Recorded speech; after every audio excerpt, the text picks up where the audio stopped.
But what do you make of the reactions we have seen in the past week to the Republican National Convention, to the shooting? Now it's been a good week since that attempted assassination. Some of the commentary from the US media has been unhinged. We're talking about people who are anchors on major networks like MSNBC saying the most insane stuff on air. And no wonder a third of Democrats, I should say, a third of Democrats seem to think that the entire assassination attempt was some sort of a plot engineered by Donald Trump.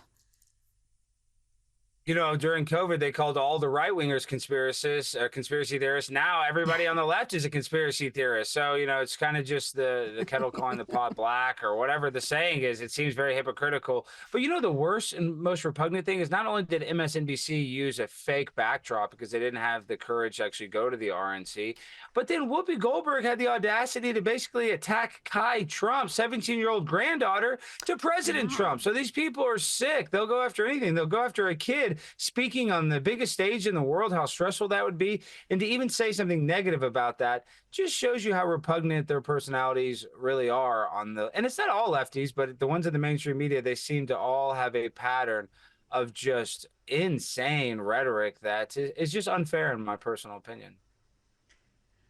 Oh, look, I absolutely agree with you. I thought Whoopi's comments were just deplorable. To have a go at Kai, who's a child, to say that she was trying to humanise her grandfather as if that's a bad thing, or as if that's something that is false. And that was her objection to that speech. And then you had Joy Behar having a go at Trump for saying that he feels that God protected him, saying that that's an anti-Christian thing to say. That's a narcissistic thing to say. Christians don't talk that way, as if she would have any clue how Christians talk. Now, let's get back to you and your antics, because you also made a cameo on Piers Morgan's Uncensored last week. I don't think you were invited on the program. You just did this. Government.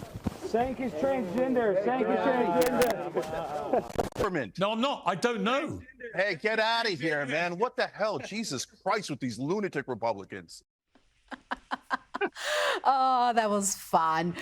He didn't react too well. Tell me what happened after that little incident. No, Sank was very frustrated. You know, he'd actually spoken not so highly of me, but he did like that I go to public meetings and confront politicians, even though him and I aren't politically aligned. But the point I was just trying to make is that at that exact time I was looking at and watching the interview, he was over there being sympathetic to the assassin that tried to kill President Trump. So I have to go there and interact or interrupt it, because I just didn't like his rhetoric. And yeah, I know that probably crossed the line, but this is Sank. This is a guy that said at one point he was bestiality should be legal. He did say this. So, you know, he's a very unusual guy. Yes, he did. Rita, look it up. Yes, he said as long as the animal is not getting abused. I don't want to, Alex. Look it up. It's real. I couldn't believe it. It's the most insane thing. I should have brought that up, but after the fact, it went viral. That video got millions of views, and other people are tweeting the video of him saying bestiality should be legal. Don't believe me. Go do the research yourself. But this guy is a weirdo, and I do applaud him for having the courage to go to the RNC.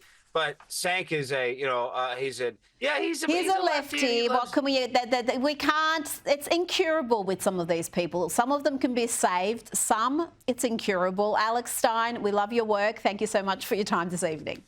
And let me say this, Rita, a woman can be president. I just don't think Kamala Harris is. People will be misogynistic towards her specifically. I'd like to correct the record. Thank you for correcting me as well. And I missed you, Rita. Thank you for having me. I've missed you too. Okay, good night.